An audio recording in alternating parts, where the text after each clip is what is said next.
Oliver यांग को Felix का message मिलता है कि मैं अपने तरीके से सब कुछ कर लूँगा, तो अपने और मददगारों को मत भेजो। तो फिर ओलिवर यांग समझ गया कि क्या हुआ होगा और वो मिस्टर पार्क को कॉल करता है। मिस्टर पार्क फ़ोन उठाता है और हंसता हुआ कहता है कि ओह मिस्टर यांग, तुम कितने अच्छे हो कि तुमने मुझे कॉल किया। तो ओलिवर यांग कहता है कि क्या आज आपके आदमियों ने कुछ करने की कोशिश की थी? तो मिस्टर पार्क कहता है कि ओह, वो कुछ ज़्यादा नहीं था, मेरे लड़के बस उसे थोड़ा डराने की कोशिश कर रहे थे। वहाँ गियोवानी के घर पे डैनी बहुत सारी ड्रिंक्स लाया था और उसका प्लान था कि आज रात वो गियोवानी और फेलिक्स के साथ बैठ के ड्रिंक करेगा। लेकिन गियोवानी काम कर रहा था, तो डैनी उस पर गुस्सा करके कैन जोर से पटकता है और कहता है कि अगर तुम ड्रिंक नहीं करने वाले तो फिर अपने रूम में जाके ये करो। गियोवानी कहता है कि फूट लो यहाँ से। तो डैनी कहता है तुम बहुत अजीब किस्म के इंसान हो, तुम ड्रिंक नहीं कर रहे हो तो फिर भी तुम यहाँ बाहर ही क्यों बैठे हो? तुम्हें अपना ये काम ले जाकर अपने रूम में करना चाहिए। तो गियोवानी काम करता हुआ कहता है कि मैंने कहा ना, तुम निकलो यहाँ से, ये मेरा घर है, अगर तुम्हें ये पसंद नहीं तो तुम फूट लो यहाँ से। गियोवानी फेलिक्स की ओर देखता हुआ सोचता है कि मुझे नहीं पता कि अगर वो फिर से ड्रंक हो गया तो वो कैसा बिहेव करने लगेगा। वो जब से शावर लेके निकला है तब से लगातार ड्रिंक किए ही जा रहा है। मैं अपने रूम में जाके कैसे रिलैक्स होके अपना काम कर सकता हूँ? अगर वो फिर से ड्रंक हो गया और इस बास्टर के साथ ही मेरे सामने ऐसी चीज़ें करने लगा तो? गियोवानी डैनी के सामने देखकर ये सोच रहा था, तो डैनी उसे देखकर कहता है कि अब ये क्या है, तुम मेरे ऊपर छुरियां क्यों चला रहे हो? गियोवानी परेशान होकर अपना सर पकड़ लेता है और सोचता है कि इस बारे में सोचकर ही मुझे एनोइंग फील हो रहा है। लेकिन फेलिक्स तो बस चुपचाप लगातार ड्रिंक किए ही जा रहा था। फिर बहुत देर बाद डैनी एक बियर का कैन लैपटॉप के पास ही गिरा देता है, तो ये देखकर गियोवानी चौंक गया और अपना लैपटॉप दूर लेके जोर से डैनी को डांटता है कि तुमने यहाँ पूरे टेबल पर बियर गिरा दी। अब डैनी ड्रंक हो गया था, तो वो और ज़्यादा बियर गिराने लगता है। गियोवानी उस पर ज़ोर से चिल्लाता है, लेकिन कोई फ़ायदा नहीं।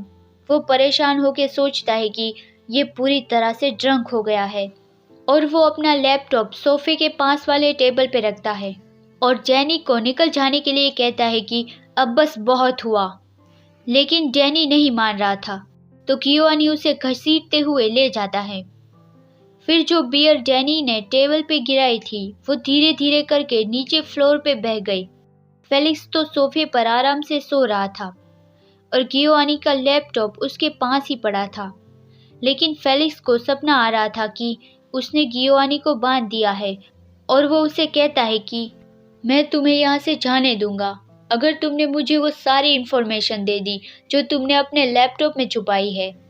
अगर जो मैं चाहता हूँ वो तुमने मुझे दे दिया तो मैं तुम्हारी सेफ्टी की गारंटी देता हूँ।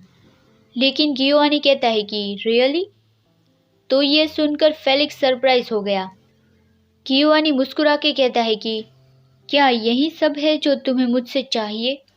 और वो फेलिक्स की ओर देख के कहता है कि ज़रूर ही यही वो सब कुछ नहीं है जिसके पीछे तुम हो।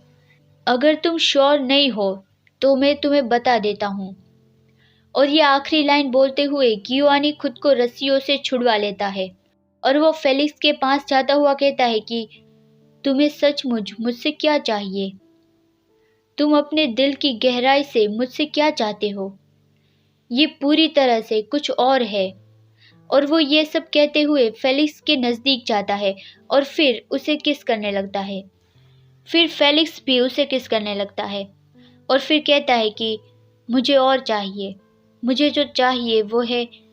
लेकिन फेलिक्स अपनी नींद से जागता है और वो बहुत ज़्यादा ही चौंक गया था। वो सोचता है कि क्या क्या वो एक सपना था? वो एक सपना ही था, है ना? फिर वो उठता है और अपनी आंखें मचलता हुआ सोचता है कि वो आखिर किस तरह का सपना था। अगर देखा जाए तो हाँ, सब कहाँ गए? फिर फेलिक्स वहाँ पड़े गियोवानी के लैपटॉप को देखता है और वो हिम्मत करके उसमें वो सारा डेटा कॉपी करके ओलिवर यांग ने उसे जो हैकिंग प्रोग्राम उसमें रन करने को कहा था वो करता है। फेलिक्स ओके का बटन प्रेस करने ही वाला था, लेकिन वो बाहर आवाज़ सुनता है तो वो चौंक गया और सोचता है कि नहीं, मुझे अभी उसे यहाँ आने से रोकना होगा। और वो जल्दी जल्दी में उठ के वहाँ जाने लगता है, लेकिन नीचे गिरी हुई बियर पे उसका पैर पड़ता है और वो फिसल के गिर जाता है। तो गियोवानी वहाँ भाग के आता है और जोर से कहता है कि अब इस बार क्या हुआ। वहाँ फेलिक्स नीचे गिरा हुआ था। गियोवानी कहता है कि फेलिक्स, क्या तुम अब भी ड्रंक हो? फेलिक्स तो उसे देखकर बहुत डर गया था और सोचता है कि अब मुझे क्या करना चाहिए। अगर अभी उसने अपना लैपटॉप देख लिया तो।